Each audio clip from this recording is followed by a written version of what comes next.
Supreme কোর্টের নির্দেশে ইতিমধ্যেই অযোগ্যদের চিহ্নিত করে তালিকা প্রকাশ করেছে এসএসসি, কিন্তু তারপরও সমস্ত সমাধান হচ্ছে না সমস্যার, বরঞ্চ জটিলতা থেকেই যাচ্ছে। নয়া জটিলতা বলা যায়। অযোগ্য তালিকা ঘিরেই এবার নয়া জটিলতা। একেবারে সপ্তাহের শুরুতেই নয়া আইনি লড়াই শুরুর সম্ভাবনাও রয়েছে। সিবিআইয়ের যেটা দাবি আদালতে, যে দাগি ছিল প্রায় ৬,০০০ থেকে কমে মাত্র ১,৮০৪ জনের তালিকা। সেই তালিকা প্রকাশ করেছে এসএসসি, অযোগ্যদের তালিকা। সেখানে মাত্র ১,৮০৪ জনের নাম রয়েছে। প্রায় ৪,০০০ অযোগ্য কম কেন, এই প্রশ্ন আইনজীবীদের। আর এই জায়গা থেকে এবার অযোগ্য তালিকা নিয়ে নয়া জটিলতা শুরু হচ্ছে এবং আবারও আইনি লড়াইয়ের প্রক্রিয়াও শুরু হওয়ার সম্ভাবনা রয়েছে একেবারে সপ্তাহের শুরুতেই।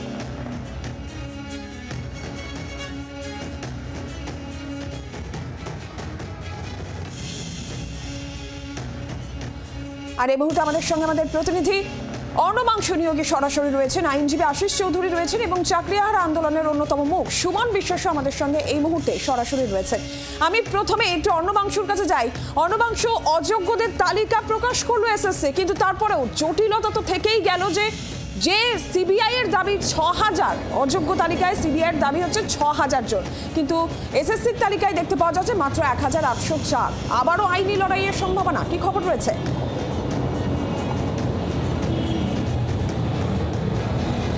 নীলাঞ্জনা, সেটা হচ্ছে যে এই অযোগ্যদের তালিকা প্রকাশের ক্ষেত্রে কেন এত কারচুপি, কেন এত সিক্রেসি, এই প্রশ্ন সুপ্রিম কোর্ট তুলেছিল। এবং প্রসঙ্গত বলে রাখবো যে কলকাতা হাইকোর্টে যখন এই মামলাগুলি হয় সেই সময় কিন্তু সিবিআই তারা একটি হলফনামা তারা রিপোর্ট দিয়ে বলেছিল যে প্রায় অযোগ্যের সংখ্যাটা ৬,০০০-এর মতন। কারণ সেখানে কি রয়েছে, যে ব্ল্যাঙ্ক ওএমআর শিট রয়েছে, র্যাঙ্ক জাম্পিং রয়েছে, তারপরে এক্সপায়ারি প্যানেলের পর রিক্রুটমেন্ট হয়েছে, এই সমস্ত ক্যান্ডিডেটের সংখ্যা প্রায় ৬,০০০-এর মতন। সেই ৬,০০০ থেকে কমে প্রায় ১,৮০৪। এটাই সবার কাছে বক্তব্য বা যারা মামলাকারী তাদের বক্তব্য যে এটা কিভাবে সম্ভব হলো, এবং যাদেরকে কমিশন যোগ্য বলে প্রমাণ দিচ্ছেন তারা তা আদৌ যোগ্য কি। কারণ সুপ্রিম কোর্ট এটাও কিন্তু হুঁশিয়ারি দিয়েছে যে অযোগ্যদের কোনো ঠাঁই নেই। সুপ্রিম কোর্ট কিন্তু নজরদারি করছে। আগামী দিনে কিন্তু, অর্থাৎ আগামী কালকে কিন্তু মামলা দায়েরের সম্ভাবনা রয়েছেন। মামলাকারীরা, তাদের আইনজীবীরা যেটা বলছেন যে এখানে কিন্তু আবারও কারচুপি হয়েছে, কোড আন কোড। এই যে যোগ্যদের বা অযোগ্যদের বাঁচার ক্ষেত্রেও কিন্তু কারচুপিটা হচ্ছে আবারও ফের। সেই কারণে আবার কিন্তু বলা যেতে পারে আগামীকাল কিন্তু আবারও মামলা হবে সুপ্রিম কোর্টে। সেখানে নয়া মামলা, অর্থাৎ কমিশনের বিরুদ্ধে মামলা, যে কমিশন কীভাবে এই ৬,০০০ থেকে কমিয়ে ১,৮০৪-এ নিয়ে এলো, সেই প্রশ্নটাই এখন বড় হয়ে উঠছে।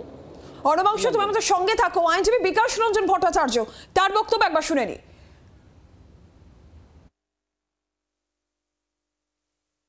অনেক বেশি নাম বাদ গেছে, ওদের দেওয়া হলফনামার ভিত্তিতেই সে তথ্য প্রমাণ করে দেওয়া যাবে। আমাদের হিসেব মতো ৬,০০০-এর ওপর এক। আর তৃণমূল তো দুর্নীতি করেছে, তাই ওরা এখন পাগলের মতো কথা বলছে। এটা সিবিআই এর দায়িত্ব নয়, এই দায়িত্বটা হচ্ছে যারা নিয়োগ করেছেন তারা কাদের নিয়োগ করেছেন, কিভাবে নিয়োগ করেছেন, সেই তথ্য তাদের কাছে থাকবে। সিবিআই তো শুধুমাত্র তদন্ত করেছেন যে কে কত টাকা খেয়েছে সেই বিষয়টা। আমি এই জায়গা থেকেই একটু আশিসবাবু আপনার কাছে আসি। আশিসবাবু, তাহলে তো জটিলতা থেকেই গেল। অযোগ্য তালিকা প্রকাশ হলো, কিন্তু সেই তালিকায় যে সংখ্যা ১,৮০৪, এসএসসির প্রকাশিত তালিকায় অযোগ্য, সিবিআই এর বক্তব্য প্রায় ৬,০০০ সংখ্যাটা। জটিলতা, আইনি জটিলতা আবারও তো তাহলে থেকেই গেল। ইতিমধ্যেই চাকরির পরীক্ষার দিনও ধার্য হয়েছে, নিয়োগ পরীক্ষার দিন ৭ এবং ১৪। দেখুন, যেটা মূল বিষয় হচ্ছে যে এই যে স্কুল সার্ভিস কমিশন কিন্তু বারবার তাদের যে বিশ্বাসযোগ্যতা হারিয়েছে হাইকোর্টের সিঙ্গেল বেঞ্চ, ডিভিশন বেঞ্চ এবং সুপ্রিম কোর্টে। যে আমরা বিভিন্ন তথ্য যে তুলে ধরেছি, যেভাবে ব্ল্যাঙ্ক ওএমআর, র্যাঙ্ক জাম এবং পরীক্ষা না দিয়ে অ্যাপয়েন্টমেন্ট হয়েছে, এইসব বিষয়গুলো কিন্তু বারবার যে স্কুল সার্ভিস কমিশনের যে অস্বচ্ছতা সেটা প্রমাণিত হয়েছে। সুপ্রিম কোর্ট লাস্ট একবার বিশ্বাসযোগ্যতার জায়গা থেকে দেখতে চেয়েছিল যে আদৌ স্কুল সার্ভিস কমিশন ঠিকঠাকভাবে যে অযোগ্যদের তালিকাটা প্রকাশ করে কিনা। আবার একবার প্রমাণিত হলো যে আজও স্কুল সার্ভিস কমিশনের কিন্তু সেই স্বচ্ছতার জায়গাটা নেই। আমরা বারবার বলেছি যে যারা টেন্টেড ক্যান্ডিডেট তাদেরকে বাদ দিয়ে যদি এটাকে সিলেকশন করা যায় এবং 2016-এর যে প্রসেস অনুযায়ী সিলেকশন রিক্রুটমেন্টটা করা যায়, তাহলে কিন্তু এর একটা স্বচ্ছতা হবে এবং যারা যোগ্যতার ভিত্তিতে চাকরি পেয়েছিল তাদেরও চাকরিটা ফেরত পাওয়ার একটা সম্ভাবনা থাকছে। যদি এটা দেখা যায় যে এই কয়েকজন মাত্র টেন্টেড ক্যান্ডিডেট আইডেন্টিফাই করা গেছে, তাহলে এতগুলো যে ছেলে যারা যোগ্যতার ভিত্তিতে চাকরি পেলো তাদের চাকরিটা কেন চলে গেল? স্কুল সার্ভিস কমিশন যদি প্রথমেই এই তালিকাটা প্রকাশ করতো হাইকোর্টে, তাহলে আজকে এই দিনটা দেখতে হতো না। কিন্তু আরেকবার প্রমাণিত হলো স্কুল সার্ভিস কমিশন এখনো তাদের স্বচ্ছতার জায়গাটাতে নেই। তারা কিন্তু যারা টেন্টেড ক্যান্ডিডেট তাদেরকে আড়াল করার চেষ্টা করছে। আশিসবাবু সঙ্গে থাকুন আপনি, আমি এই জায়গা থেকে একটু সুমনবাবুর কাছে যাই। সুমনবাবু, তাহলে এখন আপনাদের ঠিক কি অবস্থান থাকছে? যে তালিকা, অযোগ্যদের তালিকা এসএসসি প্রকাশ করলো, সেটা স্বচ্ছতা নিয়েও প্রশ্ন উঠছে। আপনারাও সুপ্রিম কোর্টে যাওয়ার ভাবনা বা এসএসসি অভিযানের ডাক দিচ্ছেন, কি অবস্থান একটু বলুন।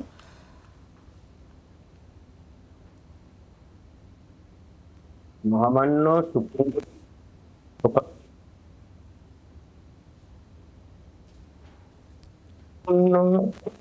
অযোগ্যদের তালিকা প্রকাশ করেছে কমিশন, অর্থাৎ কোন স্কুলের শিক্ষক, মানে তাদেরকে যাতে আপনি খুঁজে না বার করতে পারেন, যাতে এই সরকারের চাকরি চুরি, এই এসএসসির চাকরি চুরি একেবারে মানুষের কাছে, সারা ভারতবর্ষের কাছে, পৃথিবীর কাছে পৌঁছে যেতে না পারে, সেজন্য তারা প্রচুর চালাকি করেছে।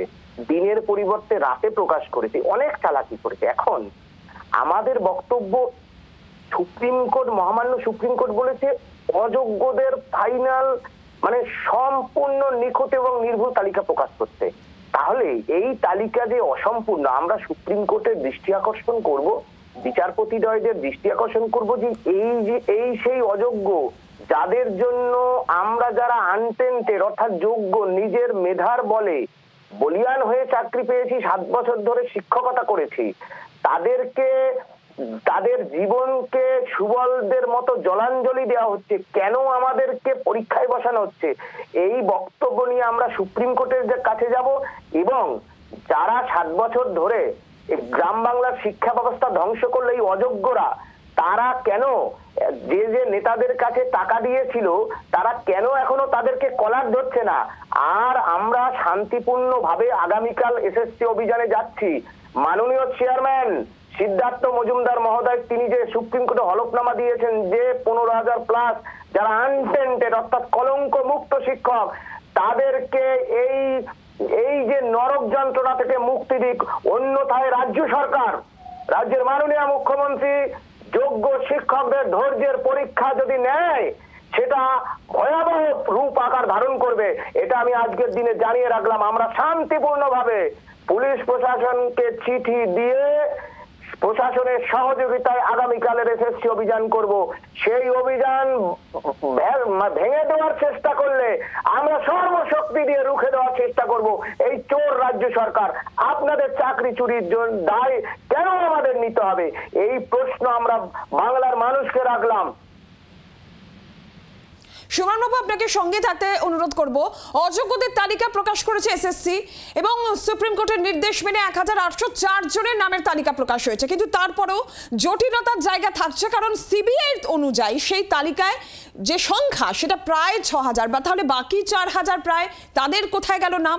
এবং এই নিয়ে কিন্তু একটা আইনি লড়াই শুরু সম্ভাবনা রয়েছে। একদম সপ্তাহের শুরুতেই কালকে আইনি লড়াই শুরু সম্ভাবনা রয়েছে। সুমনবাবুরা যেমনটা জানাচ্ছিলেন যে তারা কিন্তু সুপ্রিম কোর্টের দৃষ্টি আকর্ষণ করবেন, আর এরই পাশাপাশি এসএসসি ভবন অভিযানের ডাকও তারা দিয়েছেন। নবম, দশম, একাদশ, দ্বাদশ শ্রেণীতে শিক্ষকতা করা অযোগ্যদের নামের তালিকা প্রকাশ হয়েছে শনিবারই, সেটা নিয়েও কিন্তু এবার জটিলতা। আর এই প্রশ্নও থাকছে যে তাহলে যোগ্যরা কেন পরীক্ষা দেবেন? আর এই দাবি নিয়েই সুপ্রিম কোর্টে যাচ্ছেন যোগ্য চাকরিহারা শিক্ষকেরা। আমাদের অপর প্রতিনিধি ভবানন্দ সিংহ এই মুহূর্তে রায়গঞ্জ থেকে রয়েছেন সরাসরি। ভবানন্দ, তোমার কাছে কি তথ্য, কি আপডেট রয়েছে?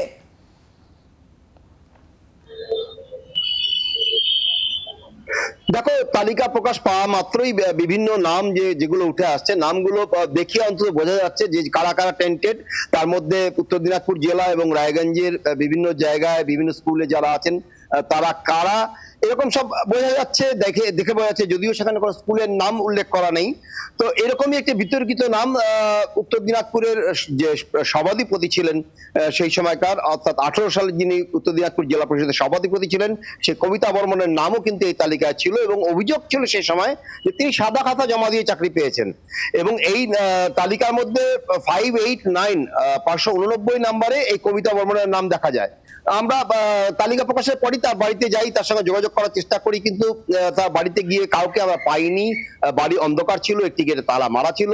অর্থাৎ এখানেও কিন্তু আরো একটা আশঙ্কা তৈরি হয় যে তিনি কোথায় গেলেন, তার সঙ্গে যোগাযোগ করা গেল না। অর্থাৎ এই যে নামের তালিকা প্রকাশ হয়েছে, এই তালিকা প্রকাশ হওয়ার পর যাদের নাম তালিকা প্রকাশ হয়েছে তারাও কিন্তু একটা অন্যরকম উদ্বেগের মধ্যে আছেন, তারাও কিন্তু দুশ্চিন্তার মধ্যে আছেন। এটা কিন্তু পরিষ্কার প্রমাণিত হচ্ছে, তারাও একটা ভয় পাচ্ছেন। সব মিলিয়ে নতুন করে কেউ কেউ আশার আলো যেমন দেখছেন, কেউ কেউ কিন্তু মনে করছেন যে এটা সমস্তটাই একদম গুলিয়ে দেওয়ার আর চেষ্টা হচ্ছে।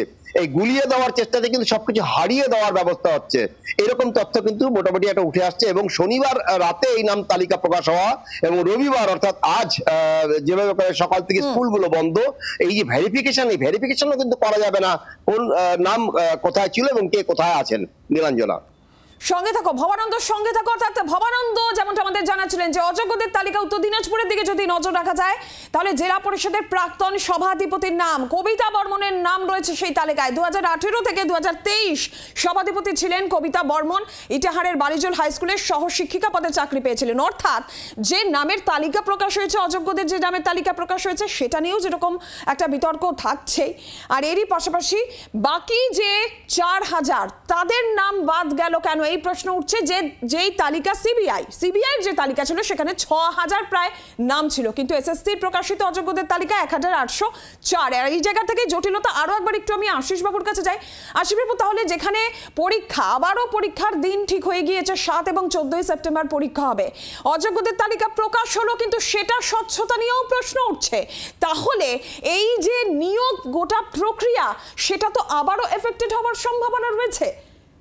অবশ্যই, কারণ এই যে সিলেকশন প্রসেস, এই সিলেকশন প্রসেস কিন্তু যে নতুনভাবে স্টার্ট হয়েছিল, সেই সিলেকশন প্রসেস কিন্তু আবার চ্যালেঞ্জ হয়েছিল। বারবার বলা হয়েছে যে যারা অযোগ্য তাদেরকে পরীক্ষায় বসতে দেওয়ার সুযোগ দেওয়া হচ্ছে এবং তারা অলরেডি ফর্ম ফিল আপ করেছে, অ্যাডমিট কার্ড পেয়েছে। সেটা হাইকোর্টে এবং সুপ্রিম কোর্টে এসএসসি বলেছিল এবং রাজ্য সরকারের আইনজীবী এবং স্কুল সার্ভিস কমিশন আইনজীবীরা তুলে ধরেছিল যে না, একটাও অযোগ্য প্রার্থীকে বসতে দেওয়া হচ্ছে না এবং যারা অযোগ্য তাদেরকে ফর্ম ফিল আপ করেছে এবং তাদের ফর্ম রিজেক্ট করা হয়েছে, তাদেরকে অ্যাডমিট কার্ড দেওয়া হয়নি।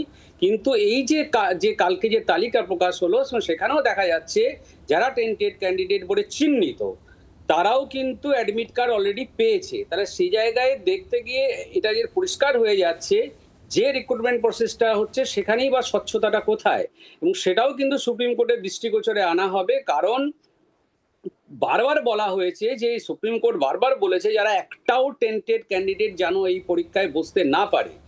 কালকে যে তালিকা প্রকাশ হয়েছে সেখানে পরিষ্কার, সেই তালিকা তো অসম্পূর্ণ তালিকা এবং সেখানে আরো প্রচুর টেন্টেড ক্যান্ডিডেট নাম সেখানে দেওয়া হয়নি এবং সেটা অনেক অসঙ্গতি। সেই জায়গা থেকেই প্রশ্ন থাকছে, স্বচ্ছতার জায়গা থেকে প্রশ্ন থাকছে এসএসসির যে প্রকাশিত অযোগ্য তালিকা নিয়ে। সুমান বাবু, এই জায়গা থেকে আপনার কাছে একটুখানি জানতে চাইবো, যে দুটো দিন নির্ধারিত হয়েছে 7 এবং 14 সেপ্টেম্বর পরীক্ষায় বসার ক্ষেত্রে, আপনারা বারবার বলেছিলেন যে দ্বিতীয়বার পরীক্ষা আপনারা দেবেন না, সেক্ষেত্রে কি করবেন এখন? তাহলে